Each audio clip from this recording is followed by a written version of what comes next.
Een lange riege boeten bij het zwembad op de Jouwerjoert. En binnen gaat de riege gewoon verder. Hoe lang staat u al te wachten? Half uurtje. Dus valt mee. Ja, toen u hier binnenkwam, wat dacht u? Help. Maar ja, geen andere keuze hè. Regenachtig weer, dus het enige wat je kunt doen is zwemmen. Dus ja. Je moet er wat voor hebben om binnen te komen. Het is heel druk op dit moment, ja.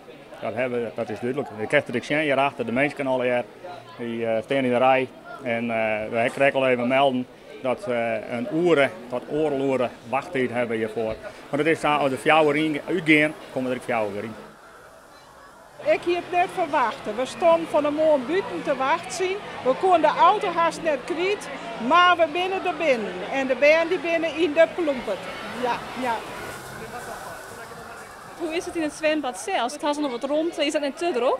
Ja, mensen komen dan al gauw bij je en dan zeggen ze van nou, het is wel heel erg druk en ik sta eigenlijk, ik voel me niet zo veilig. Ja, dan lezen we toch uit van nou, wij hebben toch zo volle mensen binnen.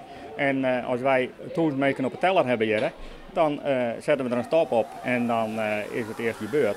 En als dat de mensen uitlijst, nou, dan vernemen ze dat ik wil en dan lopen ze dat. Het zwembad verwacht het joort in totaal zo'n 2000 bezoekers. Heb je lekker lang in de rie gestaan voor de glitsbaan?